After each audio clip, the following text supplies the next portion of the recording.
Do you want to tell me a secret? I'm going to tell you it out loud, and you're going to be really embarrassed. Okay. All right.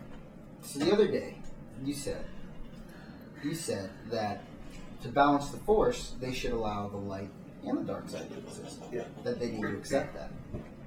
I reject that. Exclaborate. All right. Well, the balancing the Force, I don't think means to have this yin and yang, that there can always be a dark and light side and having to accept one another. I think that it's instead supposed to be interpreted as, like there's a gray in the world, you have to live with your enemies. I think it is instead interpreted as the balance of the Force. Every Jedi who exists must constantly balance the Force. That's what he's doing. So the dark side completely gives into one emotion, while the Jedi is constantly battling between that emotion. That doesn't mean it goes away, but he's at a constant state of balance. Well, no, because the Jedi don't attempt to balance the dark and the light. They attempt to completely submerge themselves into light, which is why they have this sort of enforced stoicism. Well, no, they don't have. They refuse. They well, don't. I guess they, reject more aptly. But they reject it. But they accept that there will always be dark temptations within them. That's what it means to balance it. Whereas you never really see the dark having light temptations. Right. Precisely. Do they? But does that equate to balance? Yes. I think so. Balance would be equal influence.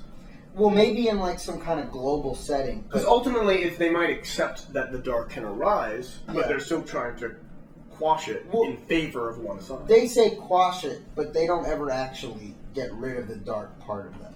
They'll always have that dark influence on them, but as they live through their life, they have to balance it. And balancing it means living a light life, essentially. But you hear about Jedi who indulge in the dark side, and because of that, they lose their connection to the Force.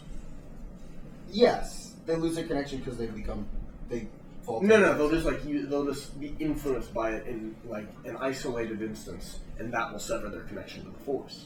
So clearly, it's not a balancing act. It's not, oh, you went dark, now do an act of light to redeem it. They're not playing that sort of. No. It's not like you can maybe you can repent, but if you're too dark for many Jedi, that means losing the Force. That's why there can only be a few Sith.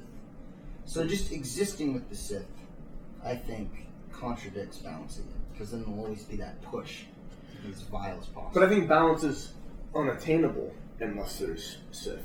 Like, I think one of the things that came to me during the new movie was that if Rey had accepted the position of Sith Lord with all the knowledge and duties that she had and connections she had, then there would be a way to rule the Sith in a way that was beneficial for peace. But, the thing with the Jedi, and this is what happened to Luke, is that every time there's Jedi, a handful of them are going to be tempted to the dark side. So when you have Jedi, the dark side inevitably arises, and they're constantly in clash. Like, a balance can't be achieved because the humans trying to operate within these ethereal forces are only mortal, so they succumb.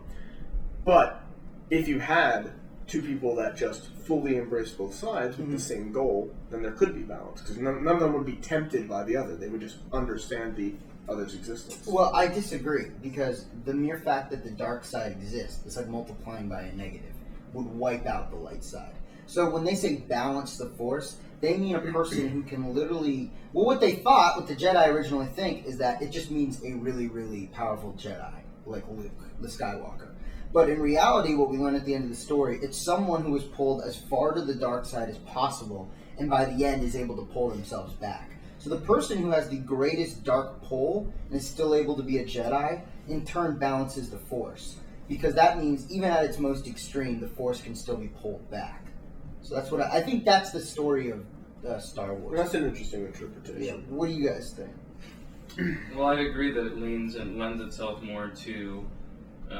if you had to sum up what you're saying in, Dark Penguin, if you were to sum up... Scoot over a little bit, whatever your name is. Dark Penguin, if you were to summarize what you're saying, what's your argument in one sentence? It's that the Force... Can you reiterate? It's that the Force... Bringing balance to the Force would mean having it not clash, but be in coexistence. Right. And right, which I'd say more equally. Yeah, but I think there is this, like, you're not designated to dark or light. I think if you're dark, because again, like, what, Anakin started off as light, and then he went to the dark side. So, I don't know, I guess the part that I might disagree a little bit on is that in the dark side, there is a little bit of that light pole, too. Like, why can't it be the opposite? Why can't it be that the dark side can go all the way to the dark side and then be pulled by the light and then switch sides? I feel like that possibility is within everyone. Well, maybe that's the case, but if that is, then the movie didn't know that. Because, I mean, sure, Anakin got pulled to the extreme of the dark side. He became a Sith Lord for the vast majority of his life. Right. Killed tons of people, innocent people, oppressed thousands more. Slaughtered younglings. Slaughtered younglings. And then he got pulled back to being a Jedi. But Rey, I mean, she had very few trials. She saw herself in a mirror, saw a dark reflection. Well, she was always supposed to have a dark pole. But you never really, I don't know, I never bought I never her. bought I don't know it. The what was movies weren't dark well- about her. She lashed The out. Little movies- Anakin had done that for several movies. The movies never had... The movies were very bad movies. So they didn't have good dark... I mean, the one where they couldn't trust Luke was kind of interesting in The Last Jedi. But, I just think I think Star Wars is just a more complex story at the end of the day. If you view it that they were conscious about that idea that it is a fluctuating thing, as it is for humans. I think that's what you're supposed to take away from Star Wars in your day-to-day life. Because this is a very simple story. You're supposed, the epitome it's of the hero's hero's journey. journey. You're supposed to, like, think about these things when you're making decisions, like whether you're going to cheat on a test or take the easy way out. You're supposed to personify the easy way out as the dark side and stuff. Yeah, when you think about it, I mean, how easy would it have been for Luke to say, yeah, I'll rule the galaxy with you? You're literally, he offered it to him. In the 5th movie, Darth Vader offers it to him. And I was watching it, and I was thinking, man, I don't think I would have said no to that. I don't think I would have said, no, I don't want to rule the galaxy next to you. I think the famous saying is, with great power comes great responsibility. Mm-hmm.